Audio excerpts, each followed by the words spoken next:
Hello and welcome to the latest About Manchester podcast.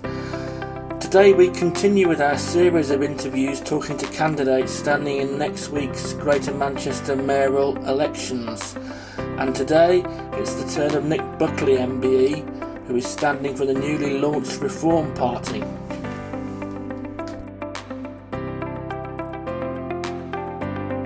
Okay, Nick, so before we sort of start, can you just tell us a little bit about what you're standing for and what the Reform Party is? Yes, so the Reform Party is a new party. That's why I picked it, because I didn't want to join a party where all the policies and agendas were already set and I'd have to follow things and say things that I didn't necessarily believe in. So the Reform being only several weeks old, I've got a really good chance now to form this party and help some of the policies. And some of the big things for me is around education, it's around policing, and it's around rough sleeping and jobs. Okay. And what does just for people that don't know, what's the Reform Party standing for in the UK? So they're standing in the local elections in London and some of the mayoral elections, and their big policy is around reform. That's hence why we call it the Reform Party. It's about looking at government and the way we do things and trying to do things differently, smarter, cleverer, and save some money so we can spend that money somewhere else. Okay. How does Greater Manchester recover from the COVID crisis of the last 12 months, in your opinion? That's a great question. And I think the truthful answer is nobody really knows at the moment. I think it's going to be, we just need to do our best. We've lost that many jobs. That needs to be the starting point. And for me, the starting point has to be, we need to get government out of the way of business so businesses can start recreating some of these jobs and start creating wealth. Because without those businesses driving forward, then we're going to have a decade of austerity again. Okay. What do you believe is holding Manchester back then in creating jobs? Are you blaming the government for that? Are you blaming the regional administration? No, I'm not really into the blame game. People create laws and regulations for the best intentions, but over time they add up and they mount up, and all of a sudden businesses feel like they've got their hands tied behind the back when they're trying to create new business, when they're trying to employ people, when they're trying to invest money in areas or build houses or build technology parks. I understand that we need some regulations to make sure we don't have unsavoury businesses who are, underpaying staff or health and safety issues. But every time I speak to a business and I say to them, what can government do for you? One of the most common answers is, I don't want the government to do anything for me. I want them to get out of my way. And that's a sort of economy I want for Greater Manchester, where anyone can set a business up, anyone can thrive, and anyone can create jobs and bring wealth into the region. Well, what sort of jobs in particular do you see being created? I think we need an array of different jobs. I think, the tech industry is really important because that's where the future is, but the future is not here today. So we have lots of people with low skills. We have, I work with lots of young people who have failed completely at education. We need jobs for them. So we need manufacturing jobs. We need public service jobs. We need hospitality jobs. I really haven't got an aim of where these jobs are going to come from. I want the market to decide. I want businesses to decide because they know best. They will know which jobs are sustainable and they're investing their money into these jobs. So it needs to be a little bit of a suck it and see, and let's see where the opportunities are for Greater Manchester. Okay. You've been critical of three particular areas in your campaign, and I'm going to go through them, and please, if I've missed some, add to them as well. The plan next year by the current mayor to charge polluting cars on our streets. What's the thinking behind what you feel needs to be done? So for me, it's a congestion charge through the back door. Now, I read the policy. I understand it's going to be commercial vehicles to begin with, but I know the way the Green Lobby push. And they're already pushing now. I've already read some documents going to the mayor and going to candidates saying, will you extend this to personal cars? Will you extend this and turn it into a congestion charge? Because that's what we want. So once we've spent a couple of $100 million on cameras, the pushing from the Green Lobby will be all cars will be included. And I'm sick and tired of the mantra that cars are bad. Cars aren't bad. Cars give people freedom and choice and opportunity. And growing up on a council estate in South Manchester, one of my dreams was one day to have a car, because I grew up all my life. No one in my house could afford a car. But I grew up wanting a car because the freedom it gives you and the choices you then can you can take. So I understand clean air. Of course, everybody wants clean air and a clean environment. That's not even debatable. But we need to look at the pollution and we need to look at science. It's about getting cars cleaner. And if we want to take dirty vehicles off the road, we need to look at the MOT system. And we need to plan in over several years where we increase the standards for exhaust fumes and this and that. And let's get those cars off and vans and lorries off the road slowly over time so businesses can plan for it. But this blanket approach that cars are bad, I'm not having it and I'm sick of it. And most people I speak to are sick of it. Okay. And on that same topic, Nick, there are also plans to change the buses in the next few years. What's your opinion on that? I'm partly in agreement. I need to look at the plans. I need to look at it in detail, which I have to be honest, and I haven't at this moment in time. Do I agree in principle with the Mayor's new plans of franchising and looking at the public transport in Greater Manchester? Yes, I do. Public transport is a public service. We need to look at Greater Manchester as a whole. We need to work out where we need routes, where people want to travel. Everything can't just come into the city centre when you want to go to the neighbourhood next door. We need to look at fares. And if we want routes to go, circular around Greater Manchester and they don't make any money, then we need to subsidise those companies to put those routes on as a public service. Because at the moment, what we've said is make as much money out of public transport as you want. So therefore, everybody wants the busy routes. And that's great if you live on a busy route. Your bus fare is cheap. You've got buses every 5-10 minutes. But everywhere else in Greater Manchester suffers. So we do need to look at this. We need to integrate buses, trams, trains. You need to be able to look at a bus timetable, and it also gives you options of what trams go where and how you can get a train there as well and what times they are. We need to look at any other city in the UK and across Europe. People are doing it better than us, and we need to take some of those ideas. So in principle, yes, we need to do it. Okay. Second thing you've been critical on is policing, and there's been a lot of news about surrounding the police force over the last 6 months. Do you blame the current mayor for the mess that we're in? I don't like the word blame because I'm not in the blame game. He is responsible. So he's the mayor of Greater Manchester, which means he's the police and crime commissioner for Greater Manchester, which means he's the ultimate boss of Greater Manchester Police. So if something fails in Greater Manchester Police, it may not be our current Labour mayor's direct responsibility that he did it, but he should have had his hands on it. He should have known what was coming. We've seen over the last few months lots and lots of senior police officers who are coming out saying, we told Andy Burnham about this. Here's a copy of an email. Here's minutes of a meeting we had with him, and we've warned him. The government's Inspectorate of Constabulary almost every year gave Greater Manchester Police an inadequate rating. He knew all this was going wrong. So I'm not sure what went wrong and why he didn't act and do something about it. But many people have no faith in politicians, and many people think politicians won't improve anything in your life. Well, that's acceptable. But what we can't do and what we have to draw the line at is politicians actually making things worse, getting hold of organisations that were running perfectly well and running them into the ground. That's a line too far. Do you believe that bringing a new chief constable will solve the problems? It's the first step in the right direction. The other chief constable had to go. I don't think he should have resigned. I think he should have been fired. I can't understand why we allowed him several weeks to make his mind up, and then he walked away and retired. He should have been sacked. He'd been sacked in most other businesses.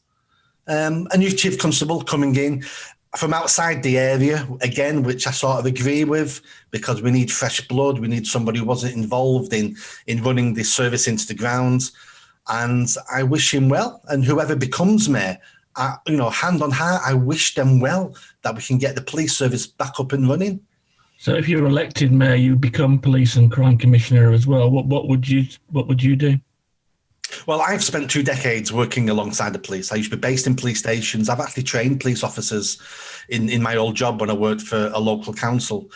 First of all, we need to get our hands on this new report that the mayor commissioned that no one's allowed to see until after the election, which I think is scandalous. It's hiding something. And then we need to speak to the senior level management in the police. And what I'll be saying to them is we need to go back to basics. I don't mean the 1950s rose-tinted glasses basics where we got a bobby on every beat. Those days have gone. But let's get back to basics where we're about stopping crime and catching criminals. And we need to move away from some of these far left woke agendas of we need to be dancing in pride parades and we need to be doing this and that. They need to go.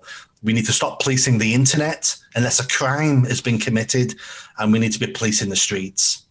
The amount of officers who have contacted me over the last few months who say, they hope I win because they're sick and tired of it as well. And I think we just need to shape GMP until we get some sense out of them. And I think the vast, vast majority of people in the organisation actually want to go back to policing, and that's what we need to do. You've been out canvassing on the streets. Is there a fear of crime amongst the general population? Yes, and there always has been. And the fear of crime has been going up for the last 30, 40 years, even though crime itself has been falling every year. Now, I'm not an alarmist. Today in Greater Manchester is the safest day there's ever been in Greater Manchester. And tomorrow will be even safer than today. So we are getting safer as a nation, as a country. There's less crime every year. We have spikes every now and again in particular crimes. But on the whole, you're less likely to be a victim of crime today than at any other point in our history.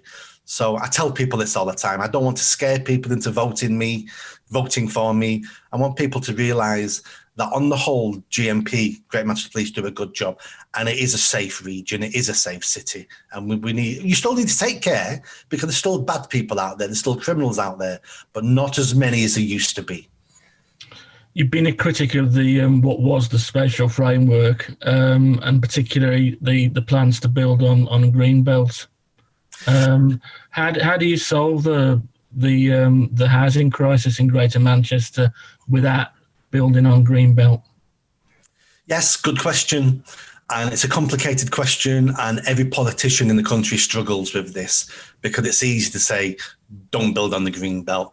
But we have citizens who need houses and we have our children who need houses. So what do we do? At the moment, we just look at this in one way, which is we need more houses, we need more accommodation. Hence, we need to build more houses. And there's other ways of looking at this. Our high streets, which are very important, are shrinking. We don't need the size of the high streets we used to have because of online, but we still need high streets. Some of those retail properties can be turned into flats. We have a shortage of one-bedroom accommodation for people. We also need to look at, every sphere of public sector. And a good example is our benefit system. Our benefit system will say to a couple of people, a couple who live apart, who have children, we'll give you more money if you stay living apart. So there's 2 accommodations. They may have children, but they've got 2 addresses because they know if they move in together, they'll have less money. So if we address our social services, our welfare system, we can free up houses. We need to be cleverer at this, and we need to look at new ideas of how we develop and how we bring on board new accommodation. Because constantly saying we need to rip up green fields and build more houses is great for the short term, but all we're going to have is a mass grey sprawl across our cities and no green space, which will impact mental health, which will impact family days out. So I'm not saying this is easy. This is far from easy. It's probably one of the most complicated things we need to look at in the country. But just doing the same old thing of ripping up green fields isn't always the answer. We need to look at across the board what we can do. Okay. Do you think that Greater Manchester should get more devolution powers? Yes, absolutely. Part of the unfair criticism of Andy Burnham, so again, I'm trying to be open and honest, is we look at the London mayor and what he does, and then we go, Andy Burnham's not doing this. But the truth is, the Greater Manchester mayor doesn't have the same powers as a London mayor. So we keep looking at different mayors across the UK and we compare them and we judge them unfairly because they don't have the same powers. The one power I want, and I'll be lobbying government from day one, is I want the power over education. If we're going to make real big changes across the region in Greater Manchester, and again, this isn't a short term, this will be done. I might put the first couple of steps on this, but other mayors will have to take this on after I've come and gone, is education. Unless we're training our young people and inspiring our young people to achieve and to be successful and have the confidence to aspire, then everything else falls apart. So we're going to spend money today on fixing the problems of our education system. So we've got 16, 17, 18-year-olds who have never worked, who are almost unemployable, and we're going to spend millions trying to fix them, and so we should. But how about we go back 10 years and start working on those problems today, so there is no more problems tomorrow, and education is the key for that. Many of our social problems can be addressed if we had a better education system, one that isn't one size fits all, because 1 in 5 kids fails in our state system. The official figure is 18% fail. After 10 years of education, they fail 18%. That is not good enough, because we need a different system for them, a different way for them to achieve their success. More powers. Do you think that there should be fundraising powers, tax raising powers? I'm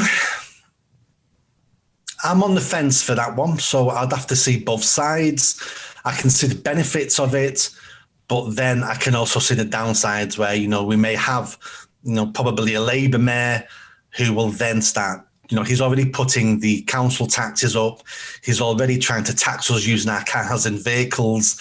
I don't want to set the ball rolling today for someone else to come in and all of a sudden, we turn ourselves into California, where taxes are that high and there's a big exodus from Greater Manchester, and businesses don't want to work and come into Greater Manchester because all the taxes being levied. So it's a double-edged sword, and at this moment, I don't know. Okay. Final question, Nick. You pledged to end rough sleeping within a year or resign. So what's the plan, and why has the region failed so far to do that? Yes, I've been involved in rough sleeping for 15 years. I've set up a homeless charity. I've run homeless projects. My projects have got hundreds of people off the streets in the city centre, got loads of people into employment as well. So I know what I'm talking about. The reason why I've said a year is because it is doable, but it's only doable with political will and determination. And if I did win, I want to go into the office on day one where everybody knows their priority, where we can't sit back on our levels and go, oh, we've got 4 years, we've got 3 years to sort this out. Let's look at this first. Oh, that's not urgent. We've got a couple of years yet. I want to go into the office where everybody knows if we're not working on this and this isn't getting better, heads will roll and people will lose their jobs. In the mayor's office, in the councils, in the third sector, I want them all to know this is our priority, and there'll be funding available. And the reason why the current mayor has failed on this is not because he's not taking people off the streets, because he is. It's because they're doing nothing at all about the people who fall on the street today. So if you imagine a big conveyor belt of broken people who are rough sleeping, you get to the top of the conveyor belt, you've been worked with months on the streets, you're living in entries, you feel part animal, and after months and months, they get you off the streets into accommodation. And the next person moves up the conveyor belt, but more people are getting on the bottom of the conveyor belt, and they're failing today and falling on the streets. So we're not stopping people getting on the conveyor belt, and that's why this problem won't be solved. You can take as many people as you want off the top of the conveyor belt. it makes no difference if more people fall on the street tomorrow. So part of my work and part of our work will be stopping tomorrow's rough sleepers today. Okay. Nick Buckley, thank you very much for your time. Thank you.